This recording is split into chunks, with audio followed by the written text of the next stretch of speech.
Atul, how are you doing? Wherever you are you in Whistler? Do I have that right?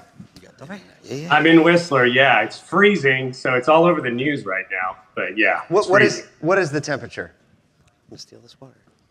It is -2 this morning when I dropped the kids off at their snowboarding lessons. Oh my gosh, that's a commitment.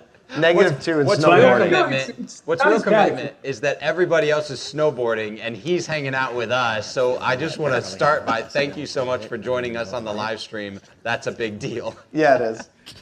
So I'm glad to be here. I'm definitely going to hit the slopes after. Absolutely. I keep waiting for a bear to come walking up behind you. Are you spending the holidays in Whistler, or is this something you do all the time? Yeah, it's kind of our yearly trip as a family. We go to various places. Obviously, traveling for Marriott helps. So I kind of use the points towards this. But I've been doing this every year. COVID, we took a break, but it's been great. The kids have been boarding ever since they're young. And I'd say it's my 7th year. 7th. Wow, that's awesome. All right, so let's get into it because I want to talk a little bit about what's happening within the automotive industry, specifically at Orbee. You know, the talk around the industry is all about CDPs, marketing automation, everything that you could imagine that kind of, I think Orbee is kind of positioned within. What are some of the biggest changes that you guys are seeing and looking at in the industry that have happened over the last year, and how kind of your changes are comparing to what's happening actually in auto and matching up? Yeah, so if I were to review this year, and we're all going out with a bang, I'd say there was a lot of opportunities for dealers to try so many different things, whether it was marketing related or buying leads or how their websites operated and new tools. We probably saw dozens and dozens of tools get launched in this year. And so we were able to kind of fit within that sort of ecosystem. We've been playing the long game for a while now. You know, this is our 6th year in operation at Orbee. We've transitioned over the time with different products and solutions. And so as you see the market talk about different acronyms, you know, CDP and so forth, and you don't even want me to add another 10 that I have just waiting to unleash on this industry. No, we don't. But you know what? The interesting thing we see is that we're in this pivot now where the industry dynamics changing. The industry has leaders like you guys coming out, really pushing everyone to work together, talk together, et cetera. And that's going to drive more integration. So I'd say 2023 was the year of launch for lots of ideas, lots of companies, lots of widgets, lots of tools. And 2023 is going to lead us into a lot of integration. So CDP is just one of the pieces. I'd even challenge all of us to look like, kind of think of us as a collective CDP, the whole industry, because customer data is everywhere. Mm-hmm. So yeah, that were my thoughts. No, that's good. Can you think of another industry or another time in history when there's been a similar transition like the one we're in now? Yeah, I'd say, you know, in this downturn, you know, we all hear about downturn. We're very optimistic as an industry, and I want to be as well. But we know interest rates don't help, you know, supply chain doesn't help, and so on.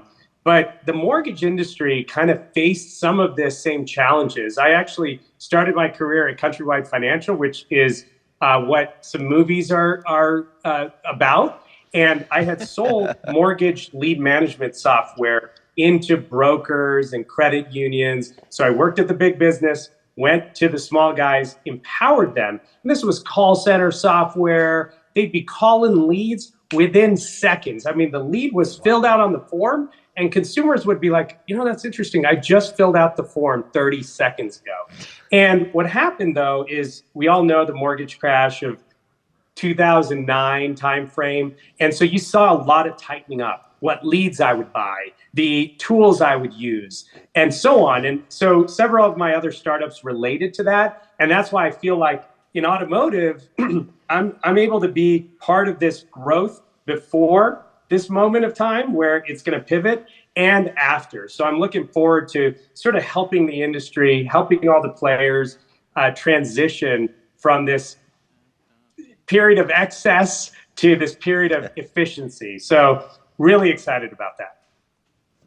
What do you think are kind of like the biggest challenges to, you said it's kind of going to be the year of integration and there is a transition point to a period of efficiency. What are going to be some of the challenges that we're going to run into as an industry that dealers and industry partners should be looking out for?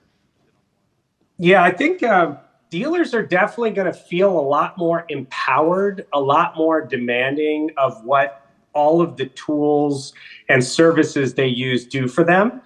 So I think it's going to be up to the vendor ecosystem to really start plugging in and making sure you integrate.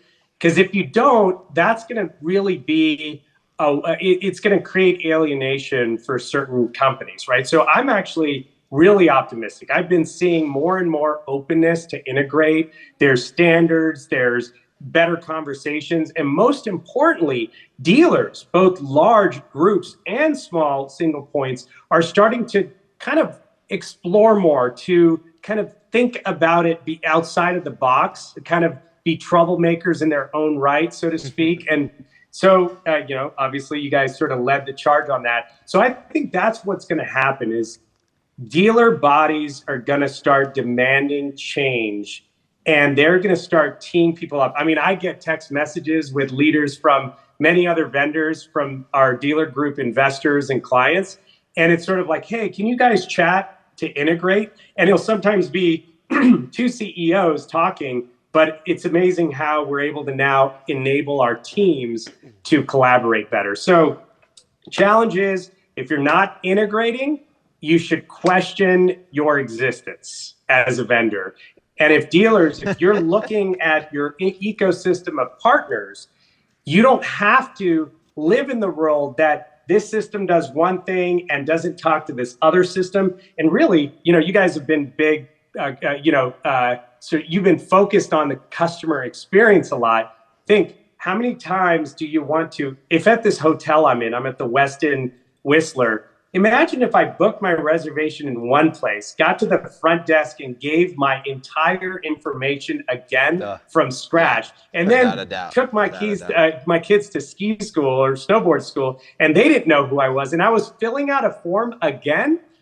That would be difficult. But yet in our industry, that's what consumers are still doing. So I think we have a great opportunity to really plug it all in and change how consumers do it online. Well, I think that's a big challenge to the industry. Atul, thanks for joining us, even from your family vacation in Whistler. It's been a pleasure having you and just having this conversation over looking back and what's next. We can't wait to see you in person again.